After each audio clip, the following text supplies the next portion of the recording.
ആദ്യത്തെ സ്റ്റോറി. എന്നിട്ട് ആദ്യത്തെ സ്റ്റോറീൻ്റെ പേരിൻ്റെ നെയ്മാണ് എച്ചിനി. നിങ്ങൾക്ക് ഇങ്ങനെ പേരിൽ ഏതെങ്കിലും കൂട്ടുകാരുണ്ടോ? ഈ കഥയിലൂടെ നമുക്ക് എച്ചിനീനെ പരിചയപ്പെടാം. ഒരു ചേച്ചിയുമായിട്ടാണ് എന്ന് വെച്ചാൽ കുത്തിയൽ. ചേച്ചിക്ക് 9 വയസ്സും അനിയന് 6 വയസ്സാണ് പ്രായം. അപ്പോൾ ഈ ചെറിയ വയസ്സിൽ ഒരു പാദം പതിച്ചു ഇവർ രണ്ടാലും. അതൊരു അവധി ദിവസമായിരുന്നു. ഇവർ രണ്ടാലും ഉറങ്ങി ലേറ്റായിട്ട് എണീറ്റു. അത് കഴിഞ്ഞിട്ട് ലേറ്റായി എണീറ്റുകൊണ്ട് വന്നപ്പോൾ തന്നെ ഫുഡ് റെഡിയായിരുന്നു. ചേച്ചിക്ക് ഫുഡ് കഴിക്കാൻ ഭയങ്കര മടിയാണ്. ഏത്തന്നെ കുഴപ്പമൊന്നുമില്ല, 6 വയസ്സാ കുട്ടിക്ക്. അവൻ കഴിയും അമ്മ പറഞ്ഞാൽ. എന്നെ പോലെയാണ്, ഞാനും എൻ്റെ അമ്മ പറഞ്ഞാൽ കഴിക്കും. പിന്നെ ഇവർ അച്ഛൻ്റെ പിന്നാലെ കൂടി. അത് കഴിഞ്ഞിട്ട് പാലും ഇതൊക്കെ റെഡിയാക്കി വെച്ചു. അപ്പം ചേച്ചിക്ക് ഇഡ്ഡലി കഴിക്കാൻ ഭയങ്കര മതിയാണ്. ഒരു ഇഡ്ഡലി കഴിക്കാൻ കൊടുത്താൽ പകുതി എങ്ങനെങ്കിലും കഴിച്ചിട്ട് ബാക്കി അമ്മ കാണാതെ എവിടെയെങ്കിലും കൊണ്ടുപോയി കളയുന്നതാണ് ചേച്ചീൻ്റെ സ്ഥിരവും പരിപാടി. എന്നിട്ട് പാലിൻ്റെ കാര്യം പറയണ്ട. പാൽ കുടിക്കാൻ ഇഷ്ടമല്ല, ഭയങ്കര ഇഷ്ടമല്ല. അതുകൊണ്ട് അമ്മ കാണാതെ വാഷ് ബേസിനിൽ മറയ്ക്കും. ഒരു നാൾ പിരിയുന്നല്ലേ. അപ്പോൾ ഒരു നാൾ ആ കുട്ടിയും പിരിക്കപ്പെട്ടു. അന്ന് അമ്മേൻ്റെ കയ്യിൽ നിന്ന് നല്ല തല്ലും കിട്ടി. അതിൽ പിന്നെ ഇഷ്ടമില്ലെങ്കിലും സഹിച്ച് ഇങ്ങനെ ക്ലോസ് ചെയ്ത് വെച്ചിട്ട് പാല് അകത്താക്കേണ്ട അവസ്ഥയായി. ഞാനും ഉണ്ണിയും ഈ ചേച്ചിയും ഉണ്ണിയും ഇഡ്ഡലിനോട് അത്ര ഇഷ്ടമല്ലാണ്ട് അമ്മേൻ്റെ കയ്യിൽ നിന്ന് തല്ല് കിട്ടാണ്ടിരിക്കാൻ കഴിക്കുമെന്ന് വിചാരിച്ചിട്ട് പുറത്തേക്ക് ഓടി. എൻ്റെ അച്ഛൻ്റെ പിന്നാലെ കൂടി. അച്ഛൻ നമുക്കൊരു തുലാസം ഉണ്ടാക്കി തരണം. അത് ഇവർ പറഞ്ഞു. ഇന്ന് കഥയാണ് കളിക്കാൻ പോകുന്നത്.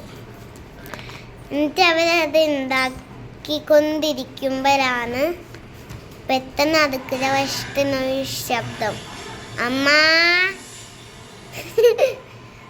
അപ്പോൾ ഇവരൊക്കെ പുറത്തേക്ക് ഇറങ്ങിപ്പോയി. അച്ഛനും ഇവരും അമ്മയും ഒക്കെ പോയി നോക്കിയപ്പം ഇത്ര സൈസിലുള്ള കുട്ടി. ആ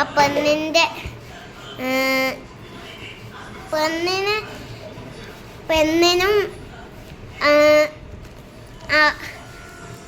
മോനും 9ഉം 6 വയസ്സല്ല ഉള്ളത്.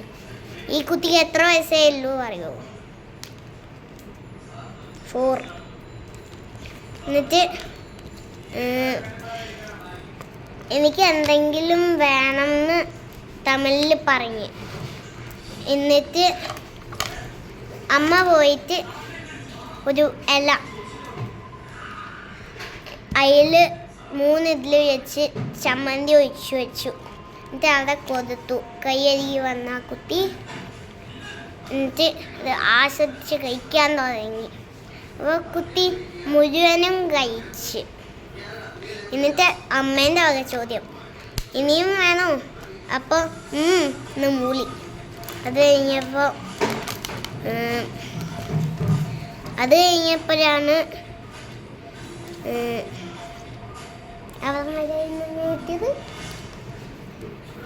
ഇഡ്ഡലി കഴിച്ച് ഇനിയും വേണം. എന്നിട്ട് 2 ഇഡ്ഡലിയും കൂടി പ്ലേറ്റിൽ വെച്ച് കൊടുത്തു. 1 2 3 4 5 ഇഡ്ഡലി കഴിച്ചു. അപ്പം കൂടാതെ കരുവേപ്പിലയും കഴിച്ചു. ഇതൊക്കെ ആരെങ്കിലും തിന്നോന്ന് വെച്ചിട്ട് ആ പെണ്ണിങ്ങനെ കണ്ണൊക്കെ തള്ളി പുറത്തേക്ക് വന്ന് നോക്കുമ്പോഴാണ് അമ്മേൻ്റെ ഒക്കെ വീണ്ടും ചോദ്യം, ഇനി വേണോ? അപ്പോൾ ആ കുട്ടി നല്ല ചിരിയോടെ പറഞ്ഞു ഓതും എന്ന് വെച്ചാൽ മതിയെന്നു. അത് കഴിഞ്ഞിട്ട് എല്ലാം ദൂരെ കലങ്ങിയിട്ട് കൈയതിക്ക് വന്നു. അപ്പോഴത്തേക്കും അമ്മ പോയിട്ട് ആ ചേച്ചീൻ്റെ പഴയ കുറച്ച് കുപ്പായങ്ങൾക്ക് എടുത്ത് വന്നു. ആ കുട്ടിക്ക് അത് കുത്തു. ആ കുട്ടിക്ക് നല്ല സന്തോഷമായി. എന്നിട്ട് ആ കുട്ടി അവരോട് താറ്റ കാണിച്ചു പോയി. പിന്നെ അവരെ ഒരിക്കലും അച്ഛനെ കണ്ടിട്ടില്ല. അത് കഴിഞ്ഞിട്ട് പിന്നെ പക്ഷെ ആ ചേച്ചീൻ്റെ ജീവിതത്തിൽ പിന്നെ ഒരു വലിയ മാറ്റം ഉണ്ടായി. പിന്നെ ആ കുട്ടിക്ക് ഭക്ഷണം വേസ്റ്റ് ചെയ്യാൻ തോന്നിയില്ല. ഇഡ്ഡലി മുഴുവൻ കഴിക്കും. ഇഡ്ഡലി കഴിക്കുമ്പോഴൊക്കെ ചേച്ചിക്ക് അച്ഛനെന്ന് ഓർമ്മ വരും. അവൾ കഴിച്ചവരെ ഒട്ടും പാഴാക്കാണ്ട് കഴിക്കുകയും ചെയ്യും. Thank you. അത്ത സ്റ്റോറി ആലോചിച്ചിട്ട് പറയും. അല്ല, ആലോചിക്കുന്നില്ല, എനിക്കറിയാം. ഞാൻ പോസ് ചെയ്തിട്ട് പറയാം, ഓക്കെ? അല്ലെങ്കിൽ വേണ്ട. അപ്പോൾ ഫസ്റ്റ് നിങ്ങളുടെ കഥാപാത്രം